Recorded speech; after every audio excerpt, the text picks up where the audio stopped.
Hey everyone, welcome back to The Explainer. So, if you're kind of freaking out about your upcoming biology test on cells and domains, I just want you to take a deep breath. You are in the exact right place. Think of this as our ultimate peer-to-peer study session, and we're going to crush this exam together. I've already gone through all the heavy source material, the dense lectures, and those completely overwhelming notes, and I've distilled the whole shebang down to exactly what you need to know. No fluff, just the high-yield facts laid out so they actually stick in your brain. Here's a quick look at our syllabus for today. First, 1, origins and domains. Then 2, inside the prokaryotic cell. Moving on to 3, eukaryotes and cytoskeleton. Next, 4, fungi, protists, and homeostasis. And finally, 5, a pop quiz to test your knowledge. Section 1, origins and 3 domains. How it all started. Okay, so for the test, you've absolutely got to know this sequence. Life didn't just snap into existence out of nowhere, right? It built up progressively. It all started in a primordial soup, specifically around alkalic hydrothermal vents. From there, we entered an RNA world, which was a totally crucial phase where RNA actually stored genetic info and catalyzed reactions. Eventually, that led to the formation of early cell-like bubble structures.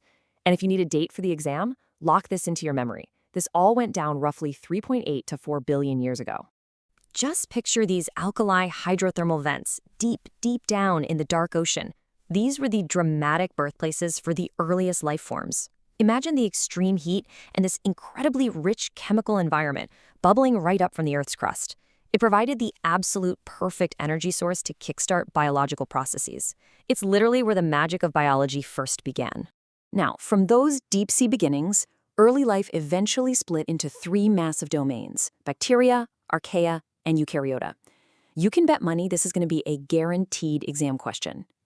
Every single living thing on this planet, from the E. coli chilling in your gut to a lion in the savannah, falls into one of these 3 distinct branches on the tree of life. And within those branches, you have to remember that Archaea are basically our extremophiles. They are the ultimate thrill seekers of the microbial world, thriving in crazy environments with boiling high temperatures and incredibly high salt levels. On the flip side, you have aerobic heterotrophs, and those are the ancient ancestors of our 3rd domain, the eukaryotes. Keep that specific lineage in mind. Section 2, inside the prokaryotic cell, the simple but mighty cells. So, breaking down prokaryotes, which covers our bacteria and Archaea friends, the absolute crucial point is that they completely lack a true nucleus. Instead of locking their DNA in a central vault, they rely on a nucleoid region, and that holds just one single circular DNA molecule. Plus, they've got these little bonus loops of DNA called plasmids, which they use for conjugation, which is basically them swapping genetic cheat codes with other bacteria. Pretty wild, right? Now, definitely put a massive star next to this definition in your notes: peptidoglycan. This stuff is incredibly important because it's what forms the rigid cell wall in bacteria. Without peptidoglycan, a bacterial cell would lose its shape completely and be totally vulnerable. It's literally their suit of armor. Take a mental screenshot of this prokaryotic cheat sheet. Don't forget the outer capsule is for protection, the membrane is for exchanging matter, and the ribosomes handle protein synthesis. But pay special attention to the extensions. You need to explicitly know that the long, whip-like flagellum is for movement. Think of it like a little boat propeller. Meanwhile, these short hair-like pili are used to attach to surfaces or to other cells. Section 3, Eukaryotes and the Cytoskeleton, the complex cellular factories. Shifting gears a bit, eukaryotes are way bigger, typically 10 to 100 micrometers compared to a tiny prokaryote. But the real defining feature is that they boast a true nucleus that safely houses multiple linear DNA molecules. To memorize these parts for the test, just use the factory mnemonic. Think of the eukaryotic cell like a massive, super busy manufacturing plant. The nucleus is the central control brain, or the CEO's office. The ribosomes are the actual manufacturing floor building the products, and the cell membrane is the outer security wall, strictly controlling what gets shipped out and what nutrients are allowed in. But beyond just the organelles, eukaryotes feature a massive, highly developed network called the cytoskeleton. The best way to think about it is as a combination of a city's highway system, transporting materials all around the cell, and the physical scaffolding that gives the cell its structural support. Without it, the whole cellular factory would literally just collapse in on itself. Contrasting prokaryotes and eukaryotes side by side like this is absolutely going to save you on the test. Look at the stark differences here. Nucleoid versus a true nucleus. one circular DNA versus multiple linear molecules, a tiny size versus a much larger size, and barely any cytoskeleton versus a highly developed network. Seriously, burn these differences into your brain before exam day. Section 4. Fungi, protists, and homeostasis. Diversity and cellular balance. Eukaryotes are incredibly diverse. Take fungi, like your everyday mushrooms. They actually have specialized cell walls made of chitin, and they contain melanin. On the flip side, we have protists. Think of amoebas stretching out their pseudopods or false feet. Protists are these wildly complex unicellular eukaryotes that basically act as a bridge between the microscopic and macroscopic worlds.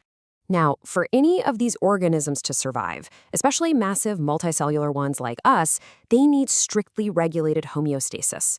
It's a constant vital balancing act. On one side of the scale, you have cell proliferation, which is the process of making new cells. On the exact opposite side, you have apoptosis, which is programmed cell death. Apoptosis is absolutely essential because it safely removes old, damaged, or unnecessary cells without harming the surrounding tissue. Section 5, Pop Quiz. Let's see what's stuck. All right, guys, close your notebooks, hide the flashcards. It's time for a rapid-fire pop quiz to see if we're actually ready for test day. First question. Think back to the early part of our review in the prokaryote section. What is the specific, essential material that makes up a bacterial cell wall and gives it its structural integrity? I'll give you a second. The answer is peptidoglycan. It's that ultimate protective layer, giving bacteria their distinct shape. If you nailed that one, you're off to a phenomenal start. Question 2. Remember our visual analogy for eukaryotes? We talked about the busy cellular factory. So what internal system acts as both the structural scaffolding and the internal highway network? That would be the highly developed cytoskeleton. It's incredibly vital for managing all that complex internal traffic and giving the eukaryotic cell its shape. Final question, and this one touches on maintaining perfect cellular balance. What is the specialized biological term for how a cell actively and safely gets rid of old or damaged tissue to maintain homeostasis? The answer is apoptosis, or programmed cell death. Honestly, we crushed this review. Isn't it just wild to think that our massive, complex human bodies are still entirely governed by these tiny, ancient, microscopic rules that originated billions of years ago in deep sea vents? It really makes you wonder, as our environment continues to drastically change, what completely new microscopic rules will evolution write for us next? Keep that provocative thought in mind as you walk into your exam room. You are made of billions of these perfect little factories. Good luck on the test, study hard, and I'll catch you on the next explainer.